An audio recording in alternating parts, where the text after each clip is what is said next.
85,000 rupeesলৈকে তেওঁলোকক আমি লৈ যাব। আহি গ'ল গোটৰ মহিলাৰ 6টা চৰ্ত। 10,000 টকা পোৱাৰ পিছত 85,000 টকা পাব।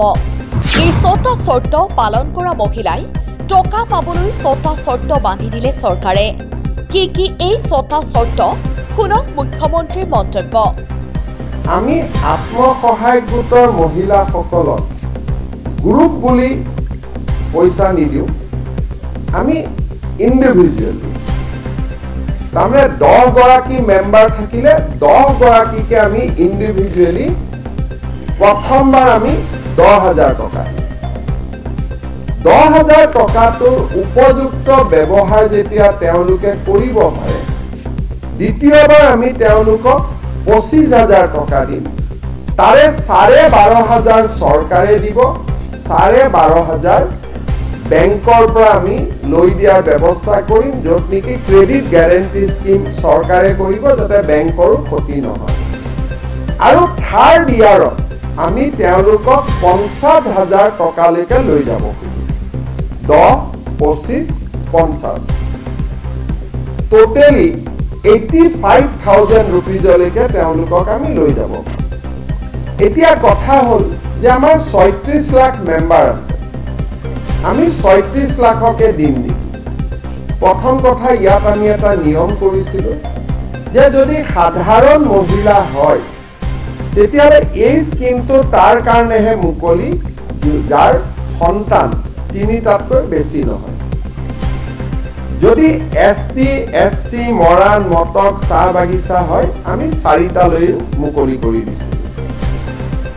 এই প্ৰক্ৰিয়াটো আমি 3টা লেয়াৰ ভেৰিফিকেশ্যন কৰাৰ পিছত আমি দেখা পালো যে 36 লাখ মহিলাৰ ভিতৰত 26 লাখ মহিলা এনেকুৱা আছে যাৰ সন্তান সঁচাকৈয়ে 3টাতকৈ কম বা 3টা। ভিডিঅ'টো সম্পূৰ্ণ চাবলৈ যদি ভিডিঅ'টো শ্বেয়াৰ কৰা নাই, এতিয়াই এটা শ্বেয়াৰ কৰক, লগতে চেনেলটো ছাবস্ক্ৰাইব কৰি দিব। অসমৰ কাৰণে এইটো এটা খুব ইম্পৰ্টেণ্ট ষ্টেটিষ্টিক্স যে আমি যিটো কৈ থাকোঁ সকলোৰে ঘৰত 10-12টা সন্তান আছে, অন্তত এটা প্ৰমাণিত হ'ল যে আত্মসহায়ক গোটত কোনোবা যদি সোমাইছে তেওঁৰ অকল অৰ্থনৈতিক ইনকামে হোৱা নাই, ছ'চিয়েল ট্ৰান্সফৰ্মেশ্যন এটাও হৈছে। এইটো এটা আমাৰ বহুত ডাঙৰ শিক্ষা এটা এইবাৰ আমি দেখিলোঁ। আৰু খুব 3টা লেয়াৰৰ আমি চেক কৰাৰ পিছত 36 লাখৰ ভিতৰত প্ৰায় 29 লাখ মহিলা এনেকুৱা নিৰ্বাচিত হ'ল যে যাৰ সন্তান 3, ST, SC, মৰাণ, মটক, চাহ বাগিচা হ'লে 4তকৈ কম আছে। ইয়াত 2টা আৰু আমি ইম্পৰ্টেণ্ট পইণ্ট লগাইছিলোঁ যে মহিলা উদ্যমিতা কৰিব, কিন্তু ঘৰত যদি ছোৱালীক স্কুলত নপঠোৱাকৈ ৰাখি থৈ দিয়ে তেতিয়াহ'লেতো তেওঁক উদ্যমী মহিলা বুলি আমি ক'ব নোৱাৰোঁ। গতিকে ছেকেণ্ড আমি চেক আপ কৰিছিলোঁ যে মহিলাগৰাকী ল'ৰা ছোৱালী স্কুলত গৈছে নে, বিশেষকৈ ছোৱালীজনী। যদি ল'ৰা আৰু ছোৱালী যদি স্কুলত যোৱা নাই, বিশেষকৈ ছোৱালীজনী যোৱা নাই, তেওঁ এই আঁচনিখনৰ বাবে নিৰ্বাচিত নহ'ব। থাৰ্ড আমি কৈছিলোঁ যে এই মহিলাগৰাকী কোনো বেংকত ঋণ আদি থাকিব নালাগে। এই গোটেইকেইটা ক্ৰাইটেৰিয়াত 29 লাখ মহিলা নিৰ্বাচিত। কিন্তু এই 29 লাখ মহিলাৰ ভিতৰতো কোনোবা চৰকাৰী কৰ্মচাৰীৰ পত্নী আছে, কোনোবা হয়তো ঠিকাদাৰৰ ল'ৰা ছোৱালীৰ পত্নী আছে, কোনোবাই হয়তো নামটো আছে গ্ৰুপত কিন্তু কাম কৰাৰ বাবে আগ্ৰহ নাই। গতিকে এই ফাইনেল পৰ্যায়ৰ সিলেকশ্যনটো এতিয়া আৰম্ভ হৈছে, য'ত 29 লাখৰ পৰা আমি 26-27 লাখ মহিলা চূড়ান্তভাৱে নিৰ্বাচিত। 31 মাৰ্চ তাৰিখৰ ভিতৰত, যিহেতু বাজেট 1 এপ্ৰিলৰ পৰা আৰম্ভ হ'ব, 31 মাৰ্চৰ ভিতৰত আমি 29 লাখৰ পৰা ফাইনেল যিটো চেকিং, চৰকাৰী কৰ্মচাৰীৰ পত্নী, চৰকাৰী কৰ্মচাৰীও 3য় আৰু 4ৰ্থ শ্ৰেণীটো আমি ল'ব দিছোঁ যে 3য় আৰু 4ৰ্থ শ্ৰেণী যদি হয় তেওঁলোকে লওক, কোনো আপত্তি নাই। 2য় আৰু 1ম শ্ৰেণীক আমি মাইনাছ কৰিছোঁ। ঘৰত যদি বাছ ট্ৰেক্টৰ আছে সেইটো আমি মাইনাছ কৰিছোঁ। তিনিচকীয়া বাহন আমি মাইনাছ কৰা নাই, 4 চকীয়া বাহন মাইনাছ কৰিছো।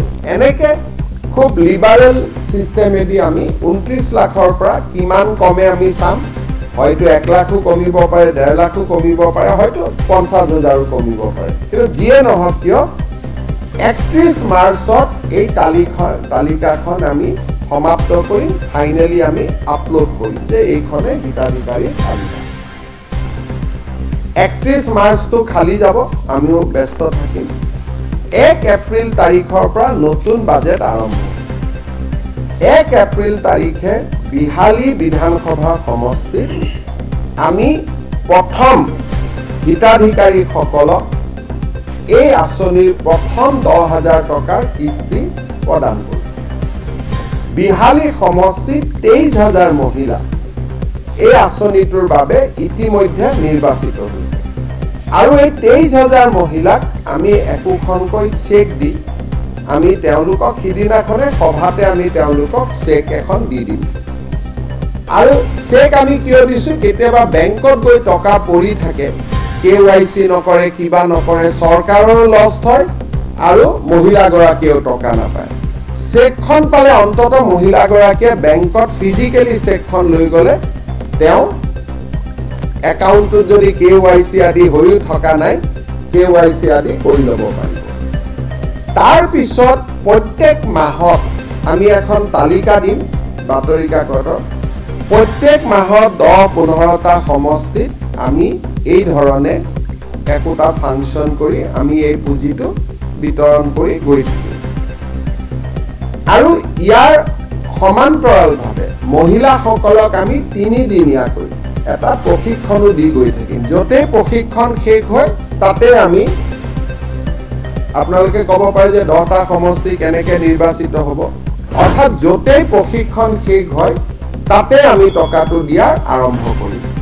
আমাৰ বাজেটৰ এইটো প্ৰথম এনাউন্সমেণ্ট আমি পূৰণ কৰিবৰ কাৰণে গৈ আছো। এইবাৰ সাধাৰণতে বাজেট পূৰণ কৰোঁতে সময় লাগে। এইবাৰ আমি 1 এপ্ৰিলৰ পৰাই আমি টাৰ্গেট লৈছো যাতে 1 এপ্ৰিলৰ পৰাই আমি কামখিনি কৰিব পাৰোঁ। আৰু এইটো এটা অসমৰ ইতিহাসত অৰুণোদয়ৰ পিছত ওমেন এম্পাৱাৰমেণ্টৰ এইটোৱে আটাইতকৈ ডাঙৰ স্কিম, কাৰণ এই স্কিমটোত নগৰৰ, এতিয়া মই গাঁৱৰ সংখ্যাটো ক'লো, কিন্তু নগৰৰ মহিলাসকলো ইয়াত আছে। 3,200 কোটি টকা ৰাজ্য চৰকাৰে এইবাৰ এই আঁচনিটোত খৰচ কৰিব, মুখ্যমন্ত্ৰী মহিলা উদ্যমিতা আঁচনি।